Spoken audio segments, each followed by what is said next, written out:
ਸੁਮੇਧ ਸੈਣੀ ਜੋ ਡੀਜੀਪੀ ਪੰਜਾਬ ਰਿਹਾ, ਜਿਸ ਨੇ ਅੱਤ ਦੀ ਤਸ਼ੱਦਦ ਕੀਤੀ ਪੰਜਾਬ ਦੀ ਆਵਾਮ ਉੱਤੇ, ਤੇ ਅੱਜ ਅਕਾਲੀ ਦਲ ਜਿਸ ਨੂੰ ਕਹਿੰਦੀ ਹੈ ਕਿ ਇਹ ਸਿੱਖਾਂ ਦਾ ਕਾਤਿਲ ਹੈ, ਪਰ ਇਸ ਕਾਤਿਲ ਨੇ ਕਿਉਂ ਤੁਹਾਡੇ ਪਰਿਵਾਰ ਤੋਂ ਮਾਫੀ ਮੰਗੀ? देखो सैनी साहब, जो तुसी देखते हो कि सैनी का नाम तो सैनी किसी को माफ़ी मंग जे, पर मैं कहना कि माफ़ी मंगी साडे उपर इन्ना तशद्दद इन्ना जुल्म तो वो जिहड़े 5-7 दिन सी जिहड़ा वो एक कहर सी, उस कहर दे विचों जिहड़ा असी पल पल गुजरे हाँ, वो अपने आप विच एक इस तरह की मिसाल है जिसका किते जिक्र नहीं किया जा सकता। माफ़ी आखिर उसने क्यों मंगी? कि क्योंकि बहुत संगत में भी बहुत लग रहा होगा कि अचंबा कि सुमेध सैनी करनैल सिंह पीर मुहम्मद के परिवार के कोलों या उसके फादर के कोलों माफ़ी मंग के गया। एक प्यो जो एक देखता है जिहड़ा खुद पुलिस दे विच होवे ते उस दे अपने पुत्र के उपर ते उसके साथियों के उपर एक इस तरह का जुल्म उसने देखा होवे, तो फिर तुसी देखो कि की हुंदा है कि प्यो तो प्यो ही हुंदा है, तो जो अपने बच्चे के उपर तशद्दद देख लैंदा तो फिर उनके कोल की हुंदा कि जां मैं मर जावां जां मार देवां। ਅੱਜ अगर अकाली दल की गल की जाए तो अकाली दल बादल सरेआम कह रहा है कि सुमेध सिंह सैनी सिखां दा कातिल है, पर तुहानू की लगता है कि सुमेध सिंह सैनी सिखां दा कातिल है या जिन्हां ने डीजीपी पंजाब उसनू बनाया, जिन्हां दे राज दे विच बेअदबियां होईयां, बहबल कला गोलीकांड वापरिया, ਉਹ ਜ਼ਿੰਮੇਵਾਰ ਨੇ ਇਸ ਕਾਤਲ ਨੂੰ ਪੈਦਾ ਕਰਨ ਦੇ ਵਿੱਚ, ਜਾਂ ਅੱਜ ਦੀ ਸਰਕਾਰ ਜਿਨ੍ਹਾਂ ਦੇ ਰਾਜ ਦੇ ਵਿੱਚ ਉਹ ਭਗੌੜਾ ਹੋਇਆ? ਉਹ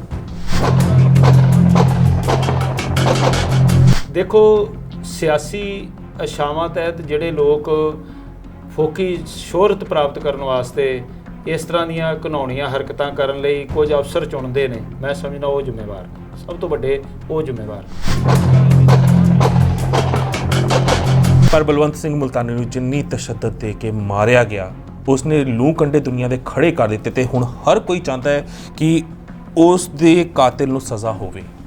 ਦੇਖੋ 28 ਸਾਲ ਦਾ ਸਮਾਂ ਤੇ ਉਹ ਪਰਿਵਾਰ ਜਿਹੜਾ ਖੁਦ IAS ਅਫੀਸਰ ਹੋਵੇ ਤੇ ਉਸ ਦੇ ਬੱਚੇ ਨੂੰ ਕੋਹ ਕੇ ਸ਼ਹੀਦ ਕੀਤਾ ਹੋਵੇ, ਤਾਂ ਉਹਦੇ ਵਿੱਚੋਂ ਇੱਕ ਅਨੇਕਾਂ ਮਾਵਾਂ ਨੂੰ, ਅਨੇਕਾਂ ਭੈਣਾਂ ਨੂੰ, ਅਨੇਕਾਂ ਵਿਧਵਾਵਾਂ ਨੂੰ ਇੱਕ ਇਸ ਤਰ੍ਹਾਂ ਦੀ ਹੋਪ ਨਜ਼ਰ ਆਉਂਦੀ ਹੈ ਕਿ ਜੇ ਇਸ ਜੁਰਮਾਨੇ ਨੂੰ ਅੱਜ ਸਜ਼ਾ ਮਿਲਦੀ ਹੈ ਤਾਂ ਕੱਲ੍ਹ ਨੂੰ ਸਾਡੇ ਭੈਣ ਭਰਾਵਾਂ ਦੇ ਕਾਤਲਾਂ ਨੂੰ ਵੀ ਸਜ਼ਾਵਾਂ ਜ਼ਰੂਰ ਮਿਲਣਗੀਆਂ।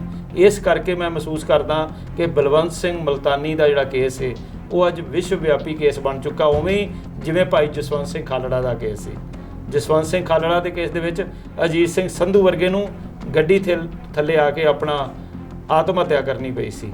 ਇਸੇ ਤਰੀਕੇ ਦੇ ਨਾਲ ਅੱਜ ਸੈਣੀ ਦੇ ਉੱਪਰ ਵੀ ਇਹੋ ਇੱਕ ਟਾਸਕ ਕੀਤਾ ਜਾਂਦਾ ਹੈ ਕਿ ਉਹਨੂੰ ਲੱਭ ਲਓ ਕਿਤੇ ਉਹ ਆਤਮ ਹੱਤਿਆ ਨਾ ਕਰ ਲਵੇ।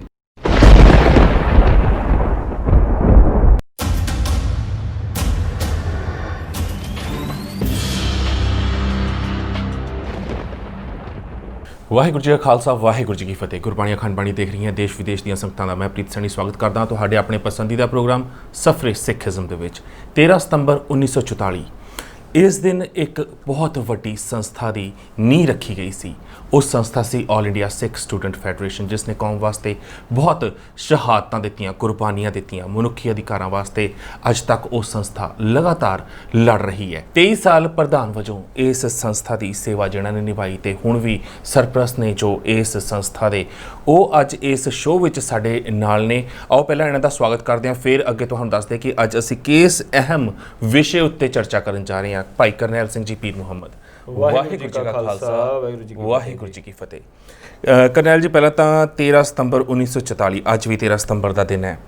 ਅੱਜ ਦੇ ਹੀ ਦਿਨ ਆਲ ਇੰਡੀਆ ਸਿੱਖ ਸਟੂਡੈਂਟ ਫੈਡਰੇਸ਼ਨ ਦੀ ਨੀਂਹ ਰੱਖੀ ਗਈ ਸੀ। ਬਹੁਤ ਸਾਲ ਬਹੁਤ ਘਾਲਣਾ ਕੀਤੀ ਇਸ ਸੰਸਥਾ ਨੇ, ਬਹੁਤ ਸ਼ਹਾਦਤਾਂ ਦਿੱਤੀਆਂ, ਮਨੁੱਖੀ ਅਧਿਕਾਰਾਂ ਵਾਸਤੇ ਬਹੁਤ ਲੜਾਈਆਂ ਲੜੀਆਂ ਇਸ ਸੰਸਥਾ ਨੇ, ਪਰ ਅੱਜ ਇਹ ਸੰਸਥਾ ਕਿੱਥੇ ਖੜੀ ਹੈ? ਦੇਖੋ, ਜਿਵੇਂ ਤੁਸੀਂ ਗੱਲ ਕੀਤੀ ਹੈ ਕਿ ਆਲ ਇੰਡੀਆ ਸਿੱਖ ਸਟੂਡੈਂਟਸ ਫੈਡਰੇਸ਼ਨ ਇਹ ਬਣੀ ਸਿੱਖ ਹੱਕਾਂ ਹਕੂਕਾਂ ਵਾਸਤੇ ਸੀ। ਸਿੱਖ ਵਿਦਿਆਰਥੀਆਂ ਵਿੱਚ ਸਾਹਿਬ ਸ੍ਰੀ ਗੁਰੂ ਗ੍ਰੰਥ ਸਾਹਿਬ ਜੀ ਦੀ ਪਵਿੱਤਰ ਗੁਰਬਾਣੀ ਦਾ ਪਿਆਰ, ਸਤਿਕਾਰ ਅਤੇ ਅਮਲੀ ਜੀਵਨ ਕਿਵੇਂ ਜਿਉਣਾ, ਔਰ ਪੰਥ ਦੇ ਵਿੱਚ ਰਹਿੰਦਿਆਂ ਹੋਇਆਂ ਅਸੀਂ ਵਿਸ਼ਵ ਵਿਆਪੀ ਸੋਚ ਨੂੰ ਕਿਵੇਂ ਸਿੱਖੀ ਪ੍ਰਤੀ ਅਲੰਬਰਦਾਰ ਬਣਾਉਣਾ, ਉਸ ਲਈ ਇਹ ਜਥੇਬੰਦੀ ਦਾ ਗਠਨ ਹੋਇਆ ਸੀ। ਸਾਡੇ ਪੁਰਖਿਆਂ ਨੇ ਜਿਸ ਢੰਗ ਤਰੀਕੇ ਵਰਤ ਕੇ ਔਰ ਜਿੰਨੇ ਜੋਸ਼ੀਲੇ ਢੰਗ ਦੇ ਨਾਲ ਇਸ ਜਥੇਬੰਦੀ ਨੂੰ ਇੱਕ ਸਥਾਪਿਤ ਕੀਤਾ, ਅਸੀਂ ਉਸ ਅਕੀਦੇ ਦੇ ਉੱਤੇ ਚੱਲਣ ਦੀ ਹਰ ਸੰਭਵ ਕੋਸ਼ਿਸ਼ ਕੀਤੀ ਹੈ। ਜਿਵੇਂ ਤੁਸੀਂ ਦੱਸਿਆ ਹੈ ਕਿ ਤਕਰੀਬਨ 2 ਦਹਾਕੇ ਤੋਂ ਵੱਧ ਸਮਾਂ ਮੈਨੂੰ ਆਲ ਇੰਡੀਆ ਸਿੱਖ ਸਟੂਡੈਂਟਸ ਫੈਡਰੇਸ਼ਨ ਦੇ ਵੱਖ-ਵੱਖ ਅਹੁਦਿਆਂ 'ਤੇ ਪ੍ਰਧਾਨ ਵਜੋਂ ਸੇਵਾਵਾਂ ਜਿਹੜੀਆਂ ਮਿਲੀਆਂ ਤੇ ਨਿਭਾਈਆਂ। ਮੈਂ ਮਹਿਸੂਸ ਕਰਦਾ ਕਿ ਜਿਹੜਾ ਤੁਹਾਡਾ ਸਵਾਲ ਹੈ ਕਿ ਅੱਜ ਵੀ ਅਸੀਂ ਉਸੇ ਅਕੀਦੇ 'ਤੇ ਖੜ੍ਹੇ ਹਾਂ ਜਿਸ ਅਕੀਦੇ ਨੂੰ ਲੈ ਕੇ ਫੈਡਰੇਸ਼ਨ ਦਾ ਗਠਨ ਹੋਇਆ ਸੀ।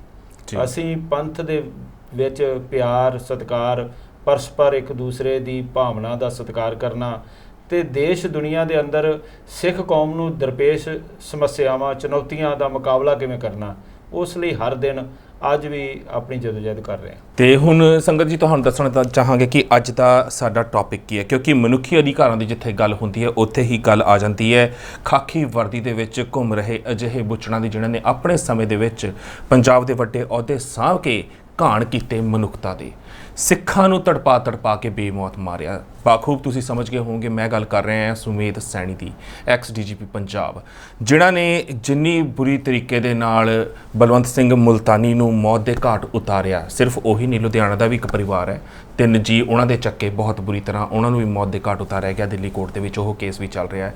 ਇੱਕ ਨਹੀਂ, 2 ਨਹੀਂ, ਅਜਿਹੇ ਸੈਂਕੜਾ ਹੀ ਕੇਸ ਨੇ, ਅਜਿਹੇ ਸੈਂਕੜੇ ਹੀ ਮਾਮਲੇ ਨੇ ਜਿਹੜੇ ਹੁਣ ਸਾਹਮਣੇ ਆ ਰਹੇ ਨੇ, ਕਿਉਂਕਿ ਜਿਨ੍ਹਾਂ ਨੇ ਖਾਕੀ ਧਾਰਨ ਕੀਤੀ ਹੋਵੇ, ਪਾਈ ਹੋਵੇ, ਉਹਨਾਂ ਵਾਸਤੇ ਹਰ ਕਿਸੇ ਦੇ ਅੰਦਰ ਬਹੁਤ ਇੱਜ਼ਤ ਹੁੰਦੀ ਹੈ। ਕਰੋਨਾ ਦੇ ਕਹਿਰ ਦੇ ਵਿੱਚ ਖਾਕੀ ਧਾਰੀਆਂ ਨੇ ਦਿਨ ਰਾਤ ਸੇਵਾ ਕੀਤੀ, ਉਸ ਨੂੰ ਕੋਈ ਨਹੀਂ ਭੁਲਾ ਸਕਦਾ। ਪਰ ਉੱਚ ਅਹੁਦਿਆਂ ਦੇ ਉੱਤੇ ਤੈਨਾਤ ਸਭ ਤੋਂ ਜ਼ਿੰਮੇਵਾਰ ਅਧਿਕਾਰੀ ਆਖਰ ਬੁੱਚੜ ਕਿੱਦਾਂ ਬਣ ਜਾਂਦੇ ਨੇ? ਜਦੋਂ ਉਹਨਾਂ ਨੂੰ ਫਿਰ ਬੁੱਚੜ ਕਿਹਾ ਜਾਂਦਾ ਹੈ ਤਾਂ ਫਿਰ ਕਿਉਂ ਚੁੰਡੀਆਂ ਕੱਟੀਆਂ ਜਾਂਦੀਆਂ ਨੇ ਵੱਡੇ ਸਿਆਸਤਦਾਨਾਂ ਦੇ? ਤੇ ਫਿਰ ਉਹੀ ਵੱਡੇ ਸਿਆਸਤਦਾਨ ਅੱਜ ਸਾਹਮਣੇ ਆ ਕੇ ਸਾਨੂੰ ਕਹਿੰਦੇ ਨੇ ਕਿ ਇਹ ਸਿੱਖ ਕੌਮ ਦੇ ਕਾਤਲ ਨੇ ਜਿਨ੍ਹਾਂ ਨੂੰ ਅਸੀਂ DGP ਬਣਾਇਆ ਸੀ। ਇਸ ਦੇ ਉੱਤੇ ਹੁਣ ਤੁਸੀਂ ਕੀ ਕਹੋਗੇ? ਤੁਹਾਡੇ ਸਾਹਮਣੇ ਹੈ, ਕਿਉਂਕਿ ਮਨੁੱਖੀ ਅਧਿਕਾਰਾਂ ਵਾਸਤੇ ਸੰਸਥਾ ਲੜਦੀ ਆਈ ਹੈ, ਅੱਜ ਵੀ ਤੁਸੀਂ ਦਿਨ ਰਾਤ ਕੰਮ ਕਰ ਰਹੇ ਹੋ। ਤੇ ਸਾਨੂੰ ਇੱਕ ਹੋਰ ਚੀਜ਼ ਪਤਾ ਲੱਗੀ ਸੀ, ਸੁਮੇਧ ਸੈਣੀ ਨੇ ਤੁਹਾਡੇ ਪਰਿਵਾਰ ਕੋਲੋਂ ਮਾਫੀ ਮੰਗੀ ਸੀ ਕਿਸੇ ਸਮੇਂ। ਬਿਲਕੁਲ, ਇਹ ਸੱਚ ਹੈ ਜਾਂ ਝੂਠ ਹੈ? ਬਿਲਕੁਲ ਬਿਲਕੁਲ। ਮਸਲਾ ਇਹ ਆ ਕਿ ਜਦੋਂ ਪੰਜਾਬ ਦੇ ਅੰਦਰ ਇੱਕ ਐਸਾ ਦੌਰ ਚੱਲ ਰਿਹਾ ਸੀ ਜਿਸ ਦੌਰ ਦੇ ਵਿੱਚ ਹਰ ਸਿੱਖ ਨੌਜਵਾਨ ਨੂੰ ਸ਼ੱਕੀ ਸਮਝ ਕੇ ਈਵਨ ਆ ਸਿਰ ਦੇ ਉੱਤੇ ਕੇਸਰੀ ਦਸਤਾਰ ਸਜਾਈ ਹੈ, ਉਸ ਵਕਤ ਜਿਹੜਾ ਕੇਸਰੀ ਪਟਕਾ ਵੀ ਬੰਨ੍ਹ ਲੈਂਦਾ ਸੀ ਤਾਂ ਉਹ ਹਕੂਮਤ ਦੀਆਂ ਨਜ਼ਰਾਂ ਦੇ ਵਿੱਚ ਅੱਤਵਾਦੀ ਨਜ਼ਰ ਆਉਂਦਾ ਸੀ। ਤਾਂ ਉਹਨਾਂ ਦਿਨਾਂ ਦੇ ਵਿੱਚ SSP ਫਿਰੋਜ਼ਪੁਰ ਸਨ ਸੁਮੇਧ ਸਿੰਘ ਸੈਣੀ, ਮੇਰੇ ਫਾਦਰ ਸਾਹਿਬ ਵੀ ਪੁਲਿਸ ਦੇ ਮੁਲਾਜ਼ਮ ਸਨ। ਤਾਂ ਇਹਨਾਂ ਨੇ ਸਾਨੂੰ ਚੁੱਕ ਲਿਆ। ਮੇਰੇ ਨਾਲ ਹੀ ਸ਼ਹੀਦ ਹੋ ਚੁੱਕੇ ਨੇ ਭਾਈ ਰੇਸ਼ਮ ਸਿੰਘ ਬੱਬਰ ਜੀ, ਵਰਿਆਂ ਪਿੰਡ ਤੋਂ, ਉਹਨਾਂ ਨੂੰ ਚੱਕਿਆ। ਭਾਈ ਜਰਨੈਲ ਸਿੰਘ ਕਿਲੀ ਬੋਦਨਾ, ਉਹ ਵੀ ਸ਼ਹੀਦ ਹੋ ਚੁੱਕੇ ਨੇ। ਭਾਈ ਹਰਦਿਆਲ ਸਿੰਘ ਹਰੀਕੇ, ਉਹ ਵੀ ਸ਼ਹੀਦ ਹੋ ਚੁੱਕੇ ਨੇ। ਭਾਈ ਅੰਗਰੇਜ਼ ਸਿੰਘ, ਉਹ ਵੀ ਸ਼ਹੀਦ ਹੋ ਚੁੱਕੇ ਨੇ। ਔਰ ਭਾਈ ਇਕਬਾਲ ਸਿੰਘ, ਇਹ ਬਹੁਤ ਸਾਰੇ ਨੌਜਵਾਨ ਸਨ, ਪ੍ਰਗਟ ਸਿੰਘ ਸਨ। ਇਹਨਾਂ ਸਾਰਿਆਂ ਨੂੰ ਸਾਨੂੰ ਚੁੱਕ ਲਿਆ। ਔਰ ਇੱਕ ਸਰਦਾਰ ਪ੍ਰੀਤਮ ਸਿੰਘ ਅੱਜ ਵੀ ਜਿਉਂਦੇ ਨੇ, ਸ਼ਾਇਦ ਸਰਪੰਚ, ਬਲਾਕ ਸੰਮਤੀ ਮੈਂਬਰ ਵੀ ਰਹਿ ਚੁੱਕੇ ਨੇ।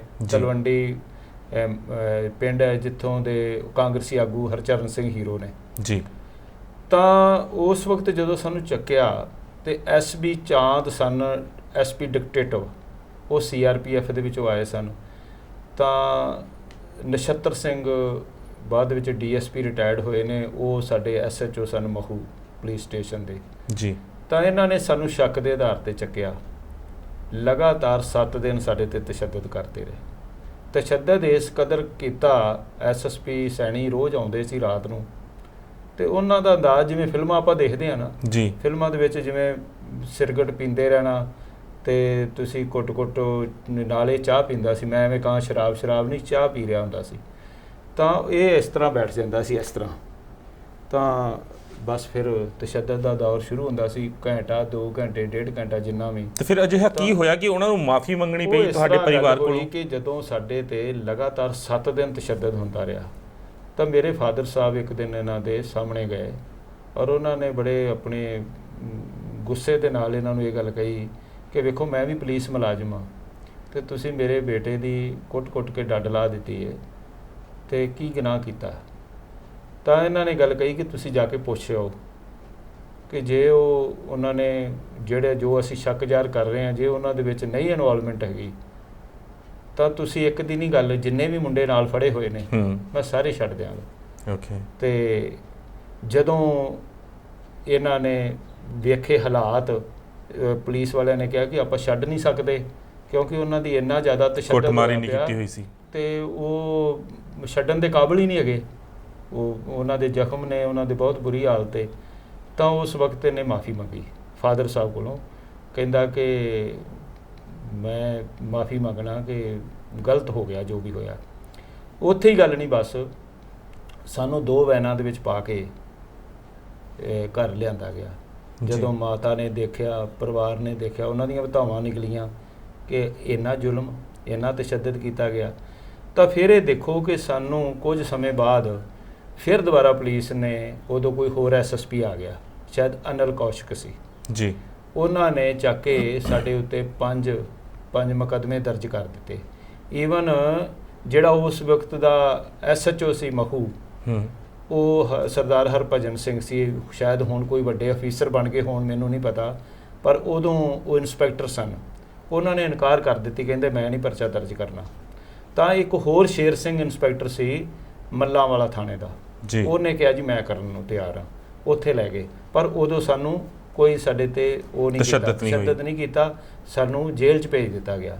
ਜੇਲ੍ਹ ਦੇ ਵਿੱਚ ਤਕਰੀਬਨ 8-9 ਮਹੀਨੇ ਰਹਿਣ ਤੋਂ ਬਾਅਦ ਜਦੋਂ ਮੇਰੀ ਬੇਲ ਹੋਈ। ਨਹੀਂ, ਜੇਲ੍ਹ 'ਚ ਭੇਜਣ ਦਾ ਰੀਜ਼ਨ ਕੀ ਸੀ? ਕਿਉਂਕਿ ਚੱਕਿਆ ਕਿਉਂ, ਕਾਰਨ ਕੀ ਸੀ ਜਿਹੜਾ ਬਾਰ-ਬਾਰ ਤੁਹਾਨੂੰ ਟਾਰਗੇਟ ਕੀਤਾ ਜਾ ਰਿਹਾ ਸੀ? ਕਿ ਦੇਖੋ ਉਹਨਾਂ ਦਿਨਾਂ 'ਚ ਆਲ ਇੰਡੀਆ ਸਿੱਖ ਸਟੂਡੈਂਟਸ ਫੈਡਰੇਸ਼ਨ ਦਾ ਮੈਂ ਜਿੱਥੇ ਜਨਰਲ ਸਕੱਤਰ ਸੀ ਸਰਕਲ ਮਖੂ ਦਾ ਜੀ, ਬਾਅਦ ਦੇ ਵਿੱਚ ਤਾਂ ਬੜੀਆਂ ਹੋਰ ਉਪਾਧੀਆਂ ਮਿਲੀਆਂ। ਸਰਕਲ ਦੇਖੋ ਕਈ ਕਹਿ ਦਿੰਦੇ ਜੀ ਫੈਡਰੇਸ਼ਨ ਪ੍ਰਧਾਨ, ਜਾਂ ਇੱਥੋਂ ਤੱਕ ਪਹੁੰਚਣ ਲਈ ਤਕਰੀਬਨ 30 ਸਾਲ ਦੀ ਇੱਕ ਘਾਲਣਾ ਕੀਤੀ, ਬਹੁਤ ਵੱਡੀ ਘਾਲਣਾ ਲਗਾਤਾਰ ਸਰਕਲ ਮਖੂ ਦੇ ਜਨਰਲ ਸਕੱਤਰ ਤੋਂ ਮੇਰੀ ਸ਼ੁਰੂਆਤ ਹੋਈ। ਫਿਰ ਮੈਂ ਜ਼ਿਲ੍ਹੇ ਦਾ ਐਕਟਿੰਗ ਪ੍ਰਧਾਨ ਬਣਿਆ, ਫਿਰ ਜ਼ਿਲ੍ਹੇ ਦਾ ਜਨਰਲ ਸਕੱਤਰ ਬਣਿਆ, ਫਿਰ ਜ਼ਿਲ੍ਹੇ ਦਾ ਪ੍ਰਧਾਨ ਬਣਿਆ, ਫਿਰ ਮੀਤ ਪ੍ਰਧਾਨ ਬਣਿਆ ਆਲ ਇੰਡੀਆ ਸਿੱਖ ਸਟੂਡੈਂਟਸ ਫੈਡਰੇਸ਼ਨ ਦਾ, ਫਿਰ ਸਰਦਾਰ ਹਰਮਿੰਦਰ ਸਿੰਘ ਗਿੱਲ ਦੇ ਨਾਲ ਸਕੱਤਰ ਜਨਰਲ ਬਣਿਆ। ਫਿਰ ਇੱਕ ਸਮਾਂ ਆਇਆ ਕਿ ਫੈਡਰੇਸ਼ਨ ਦੇ ਸਾਰੇ ਗਰੁੱਪਾਂ ਨੂੰ ਇਕੱਠਿਆਂ ਕਰਕੇ ਫੈਡਰੇਸ਼ਨ ਦਾ ਪ੍ਰਧਾਨ ਬਣਾ ਦਿੱਤਾ ਗਿਆ। ਤਾਂ ਮੈਂ ਗੱਲ ਕਹਿਣੀ ਚਾਹੁੰਦਾ ਸੀ ਕਿ ਉਦੋਂ ਕੋਈ ਵੀ ਸ਼ੱਕ ਜਾਂ ਕੋਈ ਵੀ ਘਟਨਾ ਵਾਪਰ ਜਾਂਦੀ ਸੀ ਉਹ ਇਲਾਕਿਆਂ ਦੇ ਵਿੱਚ, ਜਾਂ ਕੋਈ ਵੀ ਗੱਲ ਹੁੰਦੀ ਸੀ ਤਾਂ ਪੁਲਿਸ, ਜਿਵੇਂ ਹੁਣ ਉਹਨਾਂ ਨੂੰ ਕਹਿ ਦਿੱਤਾ ਜਾਂਦਾ ਕਿ ਤੁਸੀਂ ਚਲਾਨ ਕਰੋ, ਬਿਲਕੁਲ, ਤਾਂ ਉਹਨਾਂ ਨੇ ਆਪਣੀ ਖਾਨਾ ਪੂਰਤੀ ਕਰਨ ਵਾਸਤੇ ਤੇ ਟਾਰਗੇਟ ਸਿੰਘਾਂ ਨੂੰ ਕੀਤਾ ਜਾਂਦਾ ਸੀ। ਇਸੇ ਤਰੀਕੇ ਦੇ ਨਾਲ ਸਾਡੇ ਉੱਪਰ ਤਕਰੀਬਨ 5 ਮੁਕੱਦਮੇ, ਗਰਨੇਡ ਪਾ ਦਿੱਤੇ, ਵਾਰਦਾਤਾਂ ਦੇ ਜੋ ਵੀ ਢੰਗ ਤਰੀਕੇ ਜੋ ਪੁਲਿਸ ਵਰਤਦੀ ਹੈ ਉਹਨਾਂ ਨੇ ਆਪਣੀ ਸਾਰਾ ਕੁਝ ਕਰ ਦਿੱਤਾ। ਪਰ ਇੱਕ ਵੀ ਕੇਸ ਟਿਕਿਆ ਨਹੀਂ ਅਦਾਲਤਾਂ ਵਿੱਚ। ਉਹ ਸਾਰੇ ਕੇਸਾਂ 'ਚ ਮੈਂ ਬਰੀ ਹੋਇਆ ਜੀ, ਉਹਨਾਂ ਸਾਰੇ ਕੇਸਾਂ 'ਚ ਬਰੀ ਕੀਤਾ। ਜਿਹੜੀ ਮੈਂ ਗੱਲ ਕਹਿਣੀ ਚਾਹੁੰਦਾ, ਉਸ ਤੋਂ ਬਾਅਦ ਸਮੇਤ ਸਿੰਘ ਸੈਣੀ ਲੁਧਿਆਣੇ ਚਲੇ ਗਏ ਜੀ। ਆ ਜਿਹੜੇ ਸ਼ਿਵ ਕੁਮਾਰ ਹੈ, ਇਹ ਇੰਸਪੈਕਟਰ ਹੁੰਦੇ ਸੀ CIA ਸਟਾਫ। ਜਿਹੜੀ ਮੈਂ ਤੁਹਾਨੂੰ ਸਭ ਤੋਂ ਰੌਚਕ ਗੱਲ ਦੱਸਣੀ ਚਾਹੁੰਦਾ, ਤਾਂ ਜਦੋਂ ਉੱਥੇ ਕਿਸੇ ਨੇ, ਜਦੋਂ ਮੇਰੀ ਜੇਲ੍ਹ 'ਚੋਂ ਬੇਲ ਹੋਈ ਤਾਂ ਕਿਸੇ ਨੇ ਜੇਲ੍ਹ ਦੇ ਵਿੱਚੋਂ ਇੱਕ ਚਿੱਠੀ ਪਾ ਦਿੱਤੀ ਕਿ ਇਸ ਦੇ ਕੋਲ ਹਥਿਆਰ ਨੇ, ਇਸ ਦੇ ਕੋਲ ਬਹੁਤ ਕੁਝ ਹੈ। ਤਾਂ ਉੱਥੋਂ ਇੱਕ ਸੰਤ ਕੁਮਾਰ ਇੰਸਪੈਕਟਰ ਸੀ ਤੇ ਕੁਝ ਹੋਰ ਪੁਲਿਸ ਮੁਲਾਜ਼ਮ ਜਿਹੜੇ ਨਾਲ ਸੀ ਤੇ CRPF, ਉਹਨਾਂ ਨੇ 2 ਗੱਡੀਆਂ ਲੈ ਕੇ ਸਾਡੇ ਘਰ 'ਤੇ ਫਿਰ ਧਾਵਾ ਬੋਲਤਾ। ਤਾਂ ਜਦੋਂ ਮੈਨੂੰ ਫੜਨ ਆਏ ਮੈਂ ਨਹੀਂ ਉਹਨਾਂ ਦੇ ਹੱਥ ਆਇਆ, ਤਾਂ ਮੇਰੇ ਭਰਾ ਨੂੰ, ਛੋਟੇ ਨੂੰ, ਮੇਰੇ ਮਾਮਾ ਜੀ ਦੇ ਲੜਕੇ ਨੂੰ, ਸਾਡੇ ਇੱਕ ਨੌਕਰ ਨੂੰ ਉਹ ਚੁੱਕ ਕੇ ਲੈ ਗਏ। ਤਾਂ ਤਕਰੀਬਨ 4-5 ਦਿਨ ਇਸੇ ਤਰ੍ਹਾਂ ਚੱਲਦਾ ਰਿਹਾ। ਫਿਰ ਜਥੇਦਾਰ ਇੰਦਰਜੀਤ ਸਿੰਘ ਜੀਰਾ ਜਿਹੜੇ ਸਾਬਕਾ ਮੰਤਰੀ ਰਹਿ ਚੁੱਕੇ ਨੇ, ਸਾਡੇ ਇਲਾਕੇ ਦੇ ਸਾਡੇ ਆਪਣੇ ਪਰਿਵਾਰਕ ਮੈਂਬਰ ਨੇ, ਤਾਂ ਉਹਨਾਂ ਜਦੋਂ ਵੀ ਕੋਈ ਗੱਲ ਹੁੰਦੀ ਸੀ ਉਹ ਮੇਰਾ ਬਹੁਤ ਸਾਥ ਉਹਨਾਂ ਦਿੱਤਾ। ਉਸ ਪਰਿਵਾਰ ਨੇ ਜਦੋਂ ਵੀ ਪੁਲਿਸ ਤਸ਼ੱਦਦ ਕਰਦੀ ਸੀ ਜਾਂ ਕੁਝ ਕਰਦੇ ਸੀ ਤਾਂ ਉਹਨਾਂ ਦੇ ਕੋਲ ਹੀ ਮੈਂ ਠਹਿਰਦਾ ਸੀ ਜਾ ਕੇ ਜੀ। ਤਾਂ ਉਹਨਾਂ ਨੇ ਗੱਲ ਕੀਤੀ, ਪ੍ਰੋਫੈਸਰ ਪ੍ਰੇਮ ਸਿੰਘ ਚੰਦੂ ਮਾਜਰਾ ਜਿਹੜੇ ਤੁਹਾਡੇ ਇੱਥੋਂ ਪਟਿਆਲੇ ਤੋਂ ਮੈਂਬਰ ਪਾਰਲੀਮੈਂਟ ਵੀ ਰਹਿ ਚੁੱਕੇ ਨੇ, ਤਾਂ ਚੰਦੂ ਮਾਜਰਾ ਤੇ ਜਥੇਦਾਰ ਇੰਦਰਜੀਤ ਸਿੰਘ ਜੀਰਾ ਮੈਨੂੰ ਪੇਸ਼ ਕਰਾਉਣ ਲਈ ਸੈਣੀ ਦੇ ਦਫ਼ਤਰ ਜਾ ਰਹੇ ਨੇ। ਪਰ ਡਰੇ ਹੋਏ ਇੰਨੇ ਆਪਸ ਵਿੱਚ ਗੱਲਾਂ ਕਰਦੇ ਜਾ ਰਹੇ ਨੇ ਕਿ ਯਾਰ ਜੇ ਸੈਣੀ ਨੇ ਬਿਠਾ ਲਿਆ ਤੇ ਫਿਰ ਤਸ਼ੱਦਦ ਕੀਤਾ ਤਾਂ ਹੋ ਸਕਦਾ ਕਿ ਕੁਝ ਵੀ ਕਰ ਦੇਵੇ, ਕਿਉਂਕਿ ਉਹਨਾਂ ਦਿਨਾਂ ਦੇ ਵਿੱਚ 2-3 ਮੁੰਡਿਆਂ ਦਾ ਇਨਕਾਊਂਟਰ ਹੋ ਚੁੱਕਿਆ ਸੀ। ਭਾਈ ਰਤਨ ਜੀ, ਇੰਦਰਜੀਤ ਸਿੰਘ ਰਤਨਗੜ੍ਹ, ਉਹਨਾਂ ਨੂੰ ਸ਼ਹੀਦ ਕੀਤਾ ਗਿਆ ਸੀ। ਹੋਰ ਕੋਈ ਤਾਂ ਉਹ ਜਦੋਂ ਗੱਲਾਂ ਕਰਦੇ ਜਾ ਰਹੇ, ਮੈਂ ਇਹਨਾਂ ਦੇ ਕੋਲੋਂ ਹੀ ਵਾਪਸ, ਇਹਨਾਂ ਨੂੰ ਪਤਾ ਹੀ ਨਹੀਂ ਲੱਗਣ ਦਿੱਤਾ ਇਹ ਗੱਲਾਂ ਕਰਦੇ ਜਾ ਰਹੇ ਆ। SSP ਦਫ਼ਤਰ ਮੈਂ ਇਹਨਾਂ ਕੋਲੋਂ ਹੀ ਖਿਸਕ ਗਿਆ। ਤਾਂ ਇਹਨਾਂ ਨੇ ਜਾ ਕੇ ਸੈਣੀ ਨੂੰ ਕਿਹਾ ਕਿ ਸੈਣੀ ਸਾਹਿਬ ਕਿ ਜਿਸ ਮੁੰਡੇ ਦੇ ਉੱਤੇ ਤੁਸੀਂ ਇੰਨਾ ਚਿਰ ਪਹਿਲਾਂ ਤਸ਼ੱਦਦ ਕੀਤਾ, ਐਸਐਸਪੀ ਫਿਰੋਜ਼ਪੁਰ ਰਹਿੰਦੇ ਆ, ਤੇ ਉਹ ਹੁਣ ਪੇਸ਼ ਨਹੀਂ ਹੁੰਦਾ। ਮੈਂ ਅਸੀਂ ਤਾਂ ਪੇਸ਼ ਕਰਾਉਣ ਲਈ ਲੈ ਕੇ ਆ ਰਹੇ ਸਾਂ। ਤਾਂ ਫਿਰ ਇਹਨਾਂ ਦੀ ਤਸੱਲੀ ਕਰਾਈ ਉਹਨਾਂ ਦੋਨਾਂ ਲੀਡਰਾਂ ਨੇ। ਤਾਂ ਇਹਨਾਂ ਨੇ ਫਿਰ ਉਹਨੂੰ ਸ਼ਿਵ ਕੁਮਾਰ ਅੜ ਗਿਆ, ਉਹ ਕਹੇ ਜੀ ਮੈਂ ਇੱਕ ਰਾਤ ਤਾਂ ਰੱਖਣਾ ਹੀ ਰੱਖਣਾ, ਬੰਦਾ ਲਿਆਓ ਪੇਸ਼ ਕਰੋ। ਤਾਂ ਨਹੀਂ ਮੈਂ ਪੇਸ਼ ਹੋਇਆ। ਨਹੀਂ ਹੁਣ ਮੈਂ ਤੁਹਾਨੂੰ ਗੱਲ ਕਰਦਾ ਜੀ, ਉਹ ਜਦੋਂ ਮੈਨੂੰ ਛੱਡ ਦਿੱਤਾ ਗਿਆ ਨਹੀਂ, ਫਿਰ ਉਹ ਇਹਨਾਂ ਨੇ ਗਰੰਟੀ ਦੇ ਦਿੱਤੀ ਕਿ ਮੈਂ ਪੇਸ਼ ਨਹੀਂ ਹੋਇਆ, ਫਿਰ ਮੇਰੀ ਜਾ ਕੇ ਜਾਨ ਛੁੱਟੀ। ਸੋ ਇਸ ਤਰ੍ਹਾਂ ਦੇ ਦੌਰ ਦੇ ਵਿੱਚ ਤੁਸੀਂ ਇਹ ਦੇਖੋ ਕਿ ਚਲੋ ਅਸੀਂ ਆਪਣੀ ਪਹੁੰਚ ਕਰ ਗਏ ਜਾਂ ਮੌਕੇ ਦੇ ਕੁਝ ਇਸ ਤਰ੍ਹਾਂ ਦੇ ਸਹਿਯੋਗੀ ਸੱਜਣ ਮਿਲ ਗਏ ਜਿਨ੍ਹਾਂ ਨੇ ਸਾਡੀ ਪੈਰਵਾਈ ਕਰ ਲਈ, ਜਾਂ ਮੇਰੇ ਫਾਦਰ ਸਾਹਿਬ ਵੀ ਲਗਾਤਾਰ ਪੈਰਵਾਈ ਕਰਦੇ ਰਹੇ। ਲੇਕਿਨ ਆਮ ਜਿਹੜੇ ਨੌਜਵਾਨ ਮੈਂ ਉਹੀ ਚੀਜ਼ ਪੀਰ ਜੀ ਕਹਿ ਰਿਹਾ ਵੀ ਚਲੋ ਤੁਹਾਡੀ ਪਹੁੰਚ ਸੀਗੀ, ਤੁਸੀਂ ਉਸ ਮੁਕਾਮ ਤੇ ਸੀ ਕਿ ਤੁਹਾਡੇ ਕੋਈ ਪਹੁੰਚ ਕੋਈ ਨਹੀਂ ਸੀ, ਸਿਰਫ ਇੱਕ ਸਰਕਲ ਹੀਲਾ ਵਸੀਲਾ ਬਣ ਜਾਂਦਾ। ਉਹੀ ਕਿ ਕਿਤੇ ਨਾ ਕਿਤੇ ਸਾਥ ਤੁਹਾਨੂੰ ਮੌਤਬਰ ਬੰਦਿਆਂ ਦਾ ਮਿਲਦਾ ਰਿਹਾ ਕਿ ਤੁਹਾਨੂੰ ਅਜਿਹੀਆਂ ਮੁਸ਼ਕਿਲਾਂ ਦੇ ਵਿੱਚੋਂ ਮਤਲਬ ਜੂਝਦੇ ਹੋਇਆ, ਜਦ ਕਿ ਤੁਹਾਨੂੰ ਆਪ ਵੀ ਟੌਰਚਰ ਸਹਿਣਾ ਪਿਆ, ਪਰ ਫਿਰ ਵੀ ਕਿਤੇ ਨਾ ਕਿਤੇ ਤੁਸੀਂ ਸੇਫ ਐਂਡ ਨਿਕਲ ਆਏ। ਹੁਣ ਬਹੁਤ ਸਾਰੇ ਬੱਚੇ ਨੌਜਵਾਨ ਅਜਿਹੇ ਨੇ ਜਿਨ੍ਹਾਂ ਨੂੰ ਬੇਮਤਲਬ ਤੁਹਾਡੇ ਸਾਹਮਣੇ ਆਈ ਵਾਪਾ ਲਾ ਕੇ ਅੰਦਰ ਠੋਕਿਆ ਗਿਆ, ਜਿਹਨਾਂ ਨੂੰ ਠੀਕ ਹੈ ਖਾਲਿਸਤਾਨ ਦੇ ਨਾਲ ਜੋੜਿਆ ਗਿਆ। ਵਿਦੇਸ਼ਾਂ ਵਿੱਚ ਜਿਹੜੀ ਮਰਜ਼ੀ ਲਹਿਰ ਚੱਲ ਰਹੀ ਹੋਵੇ, ਉੱਥੇ ਜੋ ਮਰਜ਼ੀ ਮੂਵਮੈਂਟ ਚੱਲ ਰਹੀ ਹੋਵੇ, ਪਰ ਪੰਜਾਬ ਦੇ ਹਾਲਾਤ ਕੀ ਨੇ ਉਹ ਪੰਜਾਬ ਪੁਲਿਸ ਜਾਂ ਪੰਜਾਬ ਦੀ ਸਰਕਾਰ ਨੂੰ ਦੇਖਣੇ ਨੇ।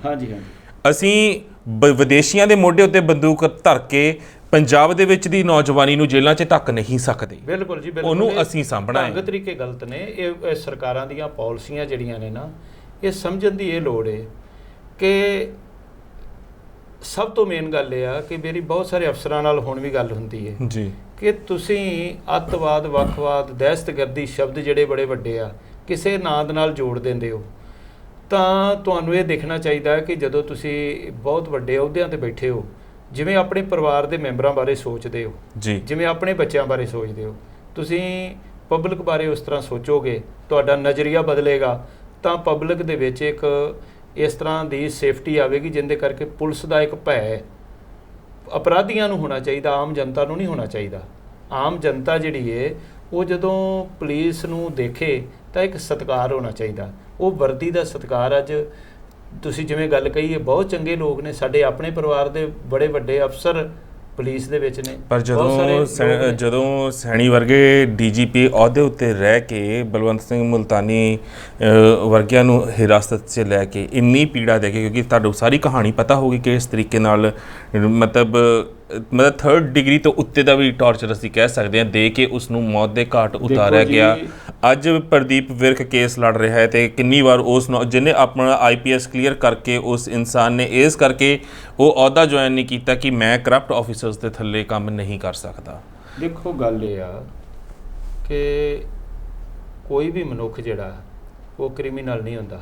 ਬਿਲਕੁਲ। ਤੇ ਕੋਈ ਵੀ ਪੁਲਿਸ ਅਫਸਰ ਜਿਹੜਾ ਉਹ ਜਿਵੇਂ ਆ ਜਿਹੜੇ ਸ਼ਬਦ ਬੁੱਚੜ ਤੇ ਹਿਟਲਰ ਇਸ ਤਰ੍ਹਾਂ ਦੇ ਸ਼ਬਦ ਜਿਹੜੇ ਵਰਤੇ ਜਾਂਦੇ ਆ, ਇਹ ਇੱਕ ਸਾਡੀ ਮਾਨਸਿਕਤਾ ਹੈ ਜਿਹੜੀ ਮਾਨਸਿਕਤਾ ਬੰਦੇ ਨੂੰ ਕਰੂਰ ਬਣਾਉਂਦੀ ਹੈ ਜੀ। ਉਹ 3-4 ਗੱਲਾਂ ਹੁੰਦੀਆਂ, ਇੱਕ ਅਹੁਦੇ ਦੀ ਲਾਲਸਾ, ਪੈਸੇ ਦੀ ਲਾਲਸਾ ਤੇ ਜਾਂ ਹਉਮੈ ਹੰਕਾਰ ਦਾ ਕਿ ਮੈਂ ਪਤਾ ਨਹੀਂ ਕੀ ਹਾਂ।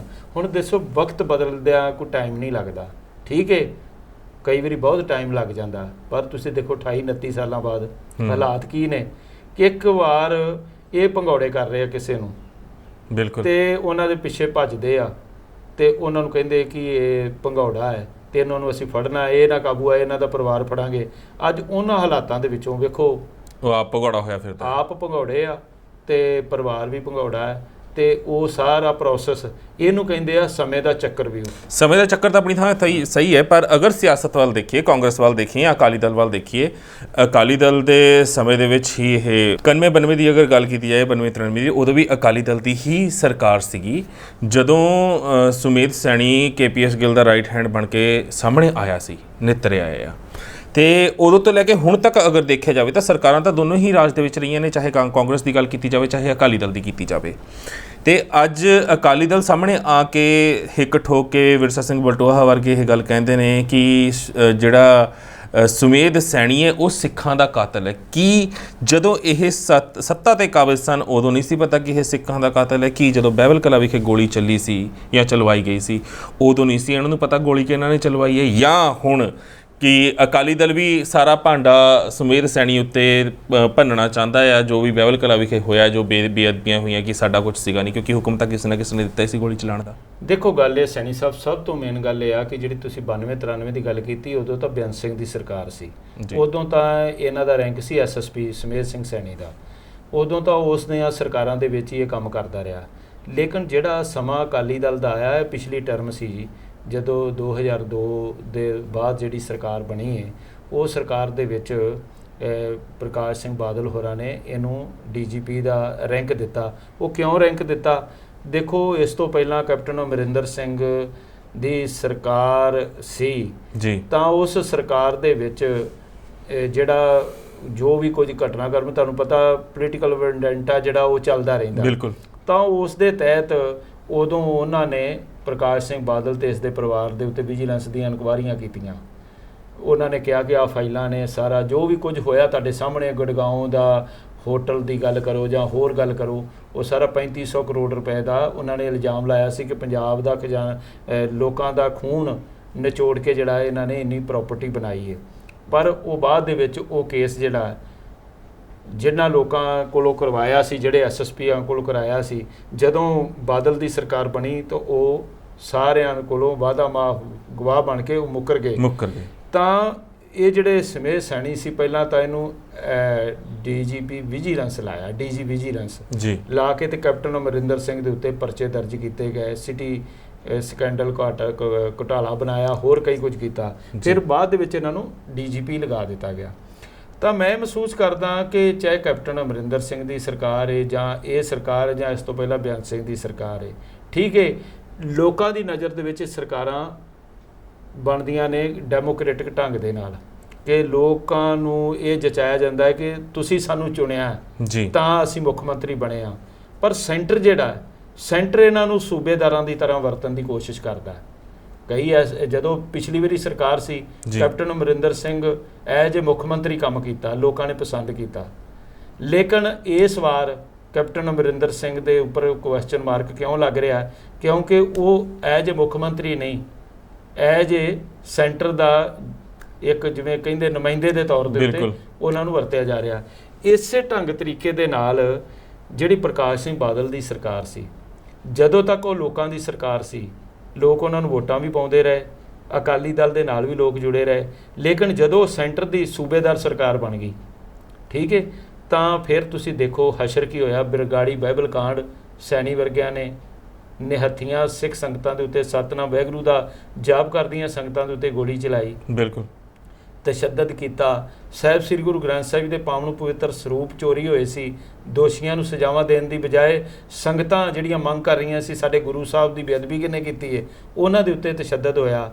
ਤਾਂ ਇਹਨੂੰ ਆਪਾਂ ਕਹਿ ਸਕਦੇ ਹਾਂ ਸੂਬੇਦਾਰ ਸਰਕਾਰ। ਤਾਂ ਉਸ ਤੋਂ ਬਾਅਦ ਹਸ਼ਰ ਕੀ ਹੋਇਆ? ਸ਼੍ਰੋਮਣੀ ਅਕਾਲੀ ਦਲ 15 ਸੀਟਾਂ ਤੇ ਆ ਗਿਆ, ਬਿਲਕੁਲ ਅਕਾਲੀ ਦਲ ਟੁੱਟ ਗਿਆ।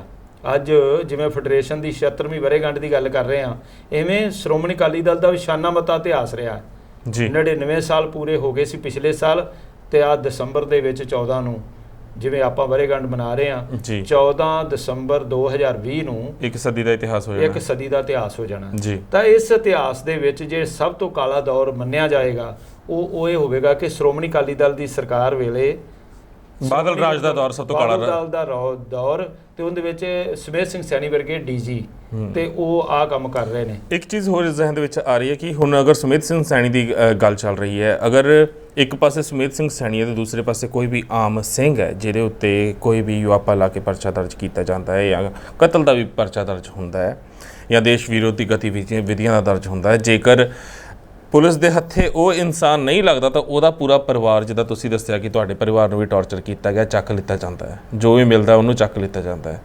ਕੀ ਗੱਲ ਜੇ ਕੈਪਟਨ ਸਰਕਾਰ ਚਾਹੇ ਤਾਂ ਸੁਮੇਧ ਸੈਣੀ ਦਾ ਪਰਿਵਾਰ ਕੈਪਟਨ ਸਰਕਾਰ ਨੂੰ ਜਾਂ ਪੁਲਿਸ ਪ੍ਰਸ਼ਾਸਨ ਨੂੰ ਨਹੀਂ ਦੀਦਾ?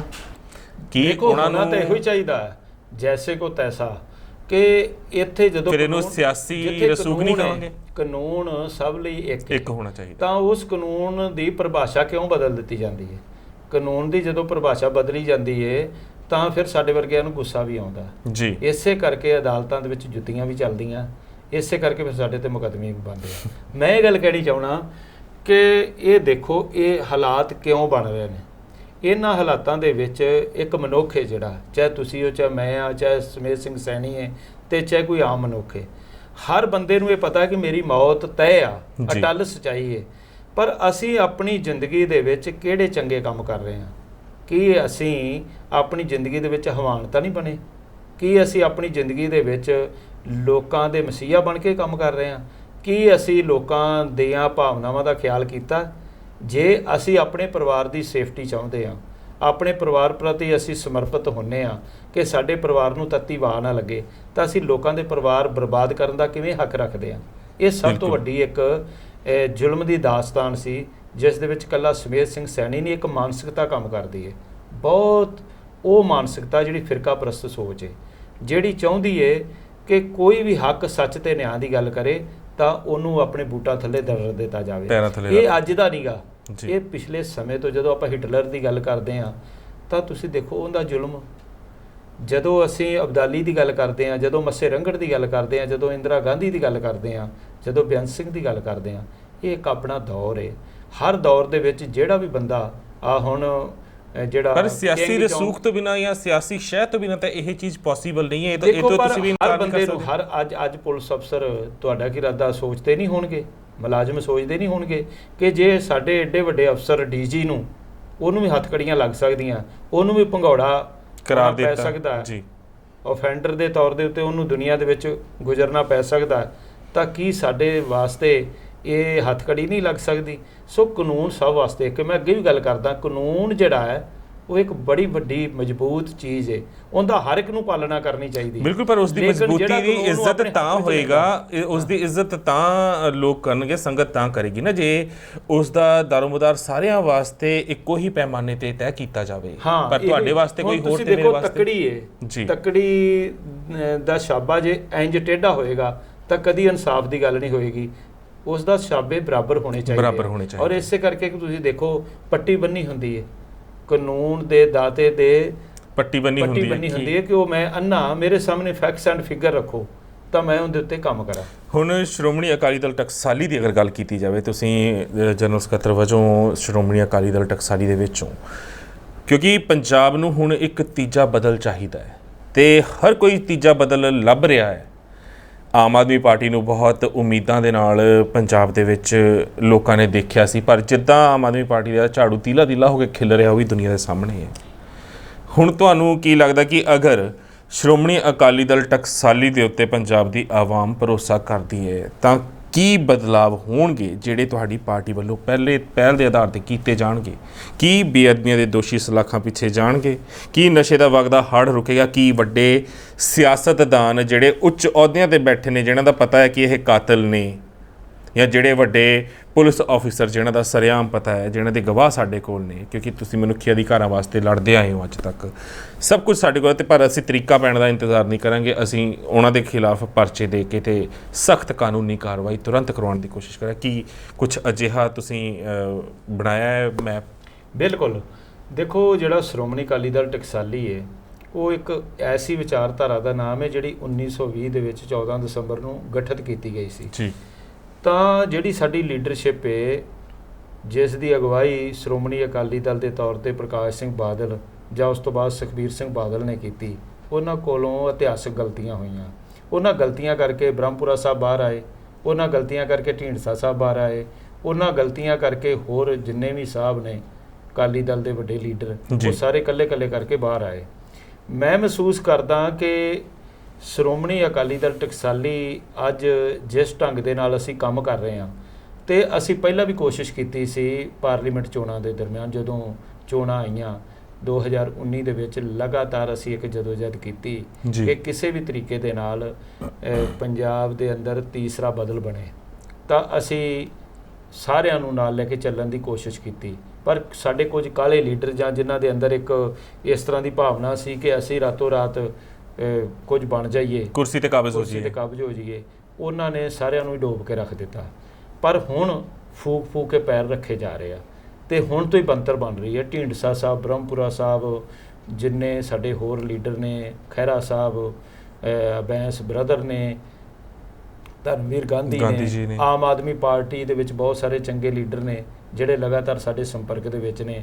ਔਰ ਇਸ ਤਰ੍ਹਾਂ ਬਹੁਜਨ ਸਮਾਜ ਪਾਰਟੀ ਹੈ, ਬਹੁਤ ਸਾਰੇ NGO ਤੇ ਬਹੁਤ ਸਾਰੇ ਜਰਨਲਿਸਟ, ਬਹੁਤ ਸਾਰੇ ਸਮਾਜ ਸੇਵੀ, ਬਹੁਤ ਸਾਰੇ ਪ੍ਰੋਫੈਸਰ ਤੇ ਬਹੁਤ ਸਾਰੇ ਹੋਰ ਚੰਗੇ ਲੋਕ ਜਿਹੜੇ ਅਲੱਗ-ਅਲੱਗ ਖੇਤਰਾਂ ਦੇ ਵਿੱਚ ਨੇ, ਜਿਨ੍ਹਾਂ ਨੇ ਵੱਡੇ ਬਿਜ਼ਨਸ ਕਾਇਮ ਕੀਤੇ ਹੋਏ ਨੇ ਪੰਜਾਬ ਦੀ ਧਰਤੀ ਤੇ ਜਾਂ ਬਾਹਰ ਵਿਦੇਸ਼ਾਂ ਦੇ ਵਿੱਚ, ਉਹ ਸਾਡੇ ਨਾਲ ਲਗਾਤਾਰ ਸੰਪਰਕ ਦੇ ਵਿੱਚ ਨੇ।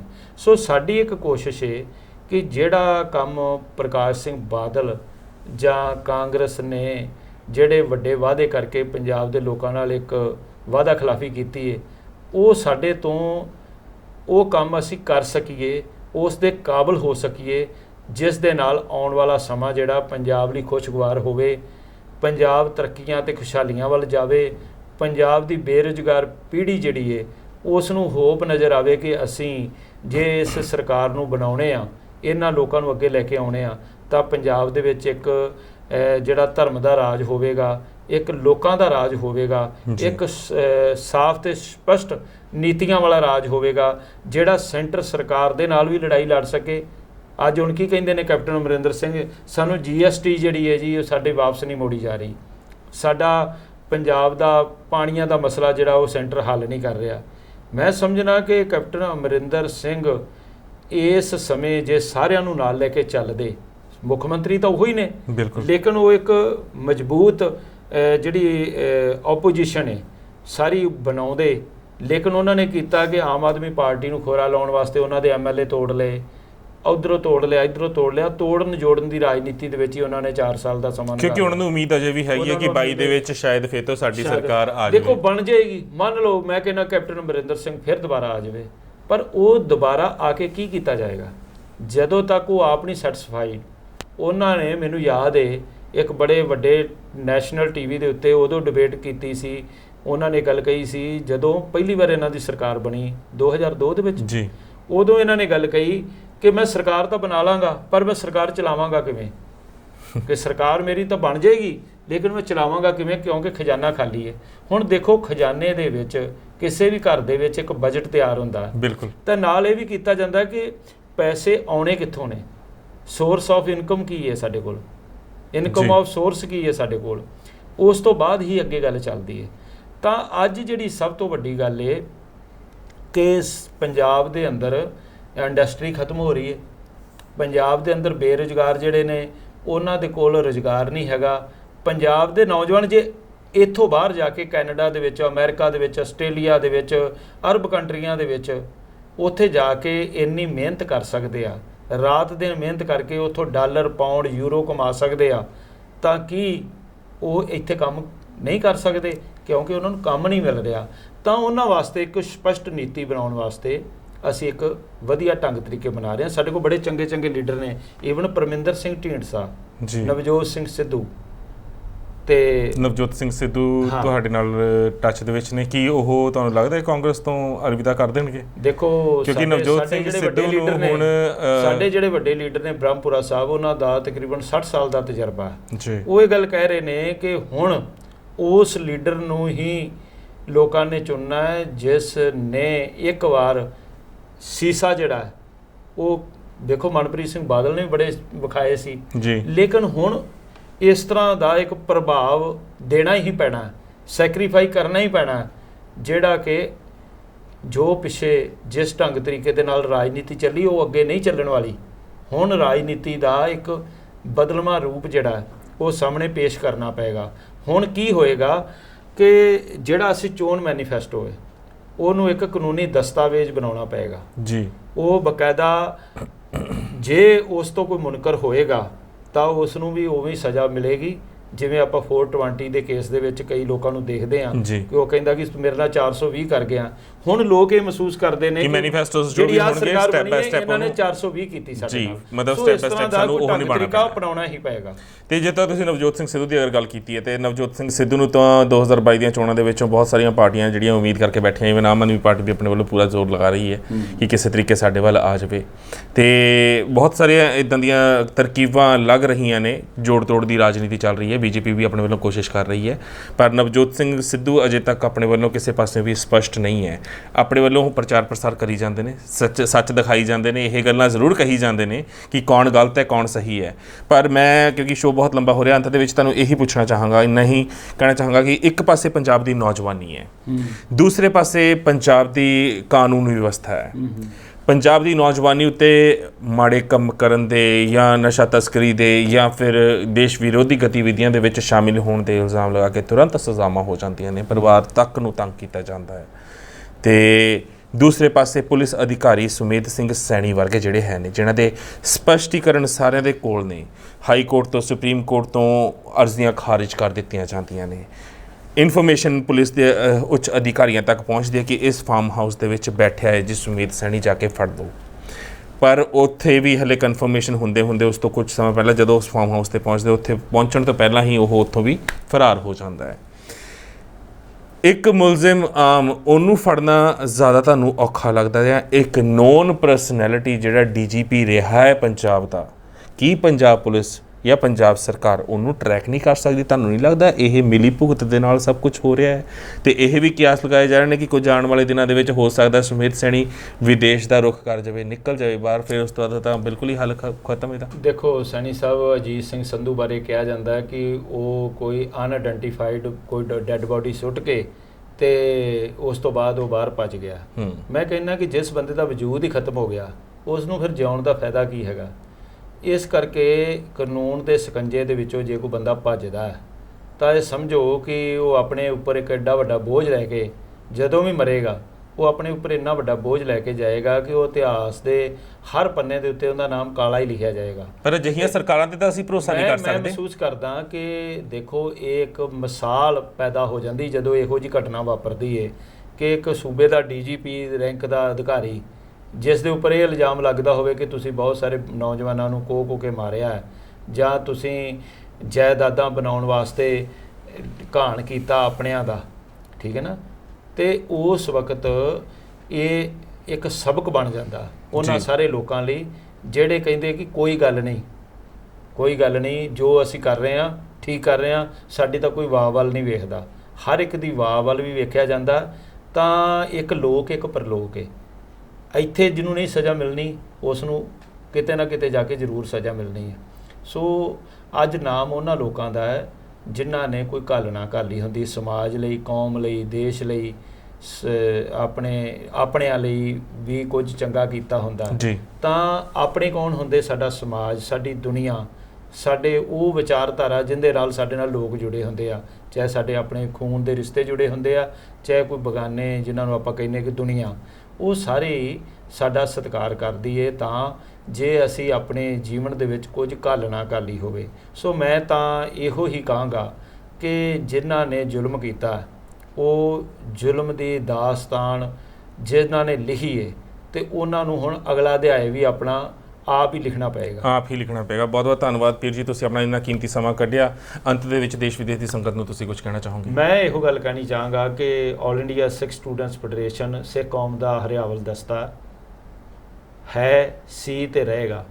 ਜਿਹੜੇ ਲੋਕ ਇਹ ਗੱਲ ਕਹਿੰਦੇ ਨੇ ਕਿ ਫੈਡਰੇਸ਼ਨ ਉਹ ਨਹੀਂ ਰਹੀ, ਤਾਂ ਉਸ ਫੈਡਰੇਸ਼ਨ ਨੂੰ ਮੌਜੂਦਾ ਸਮੇਂ ਦੇ ਵਿੱਚ ਗਠਿਤ ਕਰਨ ਲਈ ਨੌਜਵਾਨਾਂ ਦੀ ਸਹਿਯੋਗ ਦੀ ਬੜੀ ਵੱਡੀ ਲੋੜ ਹੈ, ਸਾਥ ਦੀ ਬੜੀ ਵੱਡੀ ਲੋੜ ਹੈ। ਅਤੇ ਆਓ ਇਸ ਜਥੇਬੰਦੀ ਨੂੰ ਮਜ਼ਬੂਤ ਕਰੀਏ। ਸਾਡੇ ਕੋਲ ਬੜੇ ਚੰਗੇ ਨੌਜਵਾਨ ਨੇ ਜਿਹੜੇ ਕੌਮ ਦੀ ਸੇਵਾ ਦੇ ਵਿੱਚ ਹਾਜ਼ਰ ਨੇ। ਅੱਜ ਵੀ ਸਰਦਾਰ ਜਗਰੂਪ ਸਿੰਘ ਚੀਮਾ ਦੀ ਅਗਵਾਈ ਦੇ ਵਿੱਚ ਫੈਡਰੇਸ਼ਨ ਚੰਗੇ ਕਾਰਜ ਕਰ ਰਹੀ ਹੈ। ਬਹੁਤ ਸਾਰੇ ਸਾਡੇ ਹੋਰ ਨੌਜਵਾਨ ਨੇ ਜਿਹੜੇ ਅਲੱਗ-ਅਲੱਗ ਫੈਡਰੇਸ਼ਨ ਗਰੁੱਪਾਂ ਦੇ ਵਿੱਚ ਕੰਮ ਕਰ ਰਹੇ ਨੇ, ਅਤੇ ਮੈਂ ਤਾਂ ਖੁੱਲ੍ਹਾ ਸੱਦਾ ਦਿੱਤਾ ਸੀ ਅਤੇ ਦੇ ਰਿਹਾ। ਅਜੇ ਵੀ ਮੈਂ ਇਹੋ ਹੀ ਚਾਹਤ ਰੱਖਦਾ ਕਿ ਫੈਡਰੇਸ਼ਨ ਸਕੂਲਾਂ, ਕਾਲਜਾਂ, ਯੂਨੀਵਰਸਿਟੀਆਂ ਅਤੇ ਵੱਖ-ਵੱਖ ਵਿੱਦਿਅਕ ਅਦਾਰਿਆਂ ਦੇ ਵਿੱਚ ਅਤੇ ਪੰਜਾਬ ਦੇ ਹਰ ਕਸਬੇ ਦੇ ਵਿੱਚ, ਹਰ ਸ਼ਹਿਰ ਦੇ ਵਿੱਚ, ਹਰ ਜਗ੍ਹਾ ਦੇ ਵਿੱਚ ਇੱਕ ਆਪਣਾ ਵੱਖਰਾ ਰੁਤਬਾ ਜਿਹੜਾ ਉਹ ਮੁਕਾਮ ਹਾਸਲ ਕਰੇ। ਅਤੇ ਮੈਂ ਨਾਲ ਹੀ ਅਕਾਲੀ ਲੀਡਰਸ਼ਿਪ ਨੂੰ ਕਹਾਂਗਾ ਕਿ ਆਲ ਇੰਡੀਆ ਸਿੱਖ ਸਟੂਡੈਂਟਸ ਫੈਡਰੇਸ਼ਨ ਜੇ ਮਜ਼ਬੂਤ ਰਹੇਗੀ ਤਾਂ ਸ਼੍ਰੋਮਣੀ ਅਕਾਲੀ ਦਲ ਮਜ਼ਬੂਤ ਰਹੇਗਾ। ਸੋ ਅਕਾਲੀ ਲੀਡਰਸ਼ਿਪ ਨੂੰ ਵੀ ਇਕਜੁੱਟ ਹੋ ਕੇ ਸੋਚਣਾ ਪਵੇਗਾ ਕਿ ਉਹ ਆਪਣੇ ਧੀਆਂ ਪੁੱਤਰਾਂ ਨੂੰ, ਠੀਕ ਹੈ, ਕਈ ਜਿਵੇਂ ਬਾਦਲ ਸਾਹਿਬ ਕਹਿ ਦਿੰਦੇ ਆ ਕਿ ਡਾਕਟਰ ਦਾ ਪੁੱਤਰ ਡਾਕਟਰ ਬਣਦਾ, ਪੋਲੀਟੀਸ਼ੀਅਨ ਦਾ ਪੁੱਤਰ ਪੋਲੀਟੀਸ਼ੀਅਨ ਹੀ ਬਣੇਗਾ, ਹੋਰ ਕੀ ਬਣੇਗਾ। ਮੈਂ ਕਹਿੰਦਾ ਬਣਾਓ, ਪਰ ਜਿਹੜੇ ਸਾਡੇ ਹੱਕ ਨੇ, ਜਿਹੜੇ ਗਰਾਸ ਰੂਟ ਦੇ ਉੱਤੇ ਨੌਜਵਾਨ ਕੰਮ ਕਰਦੇ ਆਏ ਨੇ, ਉਹਨਾਂ ਦੇ ਹੱਕ ਕਿਉਂ ਤੁਸੀਂ ਖੋ ਰਹੇ ਹੋ? ਉਹਨਾਂ ਨੂੰ ਹੱਕ ਤੁਹਾਨੂੰ ਦੇਣੇ ਹੀ ਪੈਣਗੇ। ਸੋ ਉਸ ਲਈ ਲੀਡਰਸ਼ਿਪ ਚਾਹੇ ਕੋਈ ਵੀ ਹੋਵੇ ਪੰਜਾਬ ਦੀ, ਉਸ ਨੂੰ ਆਮ ਘਰਾਂ ਦੇ ਵਿੱਚੋਂ ਜਿਹੜੇ ਪੈਦਾ ਹੋਏ ਨੇ ਨੌਜਵਾਨ, ਉਹਨਾਂ ਦੇ ਹੱਕਾਂ ਪ੍ਰਤੀ ਵੀ ਖਿਆਲ ਰੱਖਣਾ ਪਵੇਗਾ। ਤੇ ਮੈਂ ਆਸ ਕਰਦਾ ਕਿ ਪੰਜਾਬ ਦੀ ਧਰਤੀ, ਗੁਰੂਆਂ ਦੀ ਧਰਤੀ, ਇੱਥੇ ਸਾਹਿਬ ਸ੍ਰੀ ਗੁਰੂ ਗ੍ਰੰਥ ਸਾਹਿਬ ਜੀ ਦਾ ਅਦਬ ਸਤਿਕਾਰ ਜਿੰਨਾ ਵੀ ਹੋ ਸਕਦਾ ਅਸੀਂ ਕਰੀਏ। ਜਿਹੜੀਆਂ ਬੇਅਦਬੀ ਦੀਆਂ ਘਟਨਾਵਾਂ ਦੇ ਦੋਸ਼ ਲੱਗ ਰਹੇ ਨੇ, ਉਹ ਦੋਸ਼ ਸਾਡੇ ਸਾਰਿਆਂ ਦੇ ਉੱਤੇ ਬਰਾਬਰ ਨੇ। ਜਦੋਂ ਤੱਕ ਅਸੀਂ ਪਹਿਰੇਦਾਰ ਨਹੀਂ ਬਣਦੇ, ਜਦੋਂ ਤੱਕ ਅਸੀਂ ਪੰਥ ਪ੍ਰਸਤ ਬਣ ਕੇ ਗੁਰੂ ਦੀ ਸ਼ਰਨ ਵਿੱਚ ਨਹੀਂ ਆਉਂਦੇ, ਤੇ ਗੁਰੂ ਦੀ ਸ਼ਰਨ ਵਿੱਚ ਆ ਕੇ ਹੀ ਅਸੀਂ ਪੰਥ ਦੀ, ਕੌਮ ਦੀ, ਸਮਾਜ ਦੀ ਸੇਵਾ ਕਰ ਸਕਦੇ ਹਾਂ। ਮੇਰੀ ਤਾਂ ਇਹੋ ਬੇਨਤੀ ਹੈ। ਤੇ ਗੁਰਬਾਣੀ ਅਖੰਡ ਬਾਣੀ TV ਚੈਨਲ ਸਾਡਾ ਆਪਣਾ ਚੈਨਲ ਹੈ।